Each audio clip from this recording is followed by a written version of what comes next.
Alright, so before we start talking about Super, I want to invite everyone to the Dragon Ball Z Amino app. I'll leave a link down below so you can download the app. It's the best place to connect with hundreds upon thousands of Dragon Ball fans from all around the world, catching up on and posting your own theories, analysis, and also now you can join in on public chat rooms with screening room features, so you can actually watch clips from the series together in real time. Don't sleep on the DBZ Amino app. So we found out that Jiren's family was killed by some sort of mysterious evildoer, and of course, as with everything in this franchise that's not answered directly, it leads to people theorizing. But one of the things about Dragon Ball theories is that I feel like sometimes people put too much thought into them, and other times people don't put enough thought into them, depending on what we're talking about here. Case in point, with the assassin Hit's elimination, one of the big theories that I kind of clowned on for a few weeks was that Hit really wasn't eliminated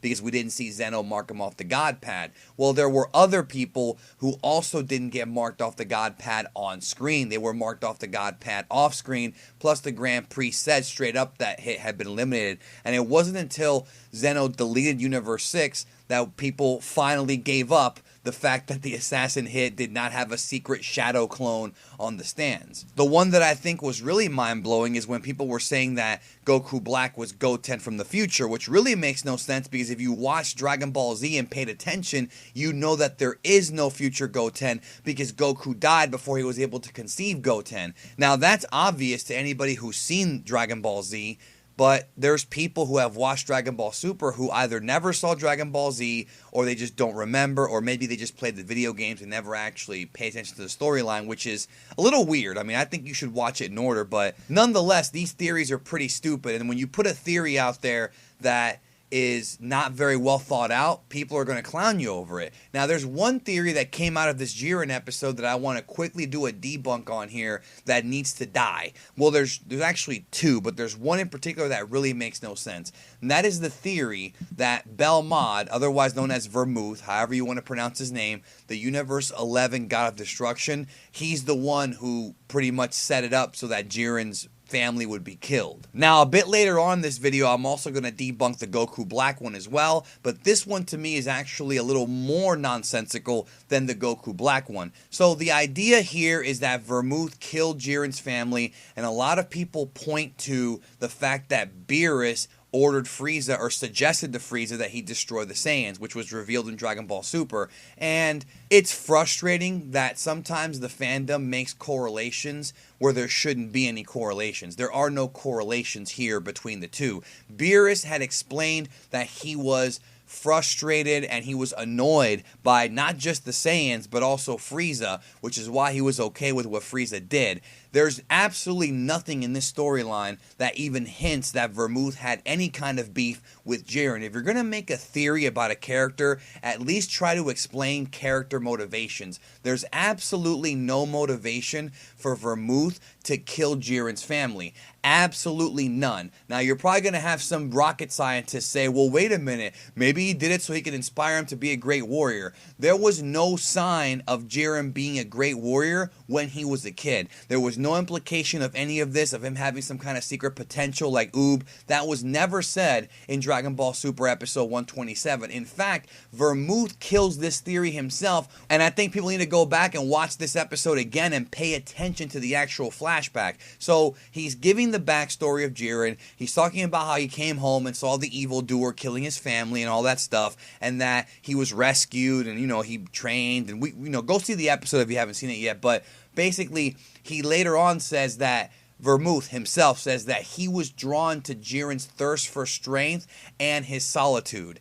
Jiren did not have a thirst for strength until his family died. So how could Vermouth be drawn to Jiren or even know who Jiren was before this event happened? He had no idea. It's obvious that the series is telling you that Vermouth was drawn to who Jiren became, not who Jiren was. And what really sets it apart is when he says that he was drawn to his thirst for strength and solitude. Solitude, of course, meaning that Jiren was alone.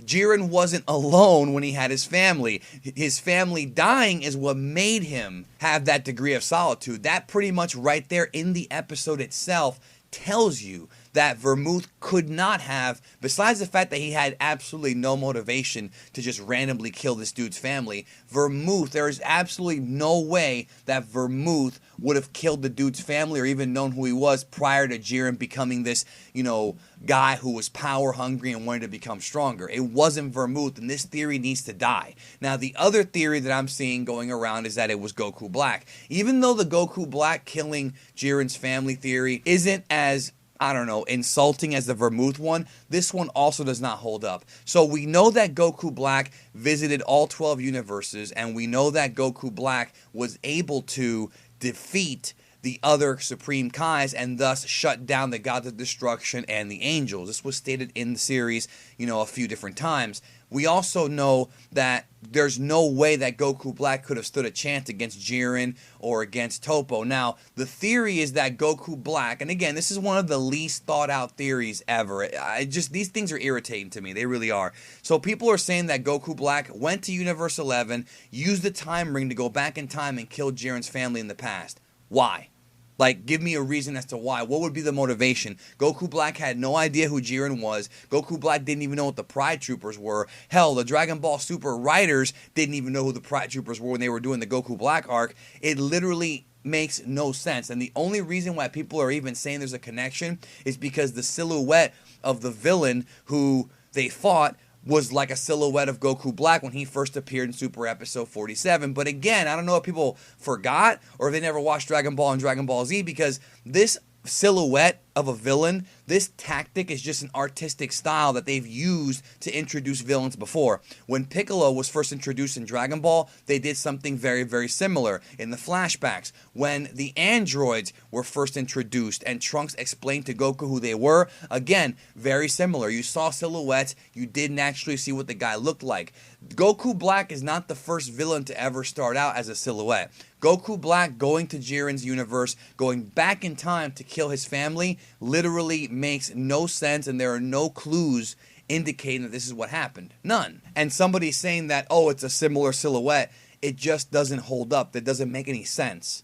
It does not make any sense. Whoever it was that killed Jiren's family is either a new character that we're going to find out about in a future movie, manga, or anime series, or somebody who doesn't really matter. And right now, the reality is this character does not matter, because the entire purpose of that flashback was not to build up some kind of mystery about who this person is or who Jiren's trainer is, which of course people are going to assume that, and I can't even blame them for thinking that, because that's, that's something that fans do. They always want to know more and more and more. We all kind of feel that way, but the entire purpose of that flashback was not to introduce a new character that we're supposed to speculate on. That's not really the point, even though we'll do it anyways. The point was to explain to the viewer why Jiren is the way he is. The reason why he gravitated to the Pride Troopers, the reason why 17 told him straight up, so you're kind of using them, is because he feels like the Pride Troopers not only make him better,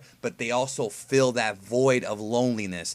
Jiren has felt a void of loneliness since his parents were killed. His parents were killed, his master was killed, his friends abandoned him, they all, left him. He's always been like a loner, and that's why he wants to be stronger, to make sure that that never happens again to any of his loved ones. Dragon Ball can be pretty deep sometimes, when you really break it down. And if you don't believe me, watch the episode again and remember what I said.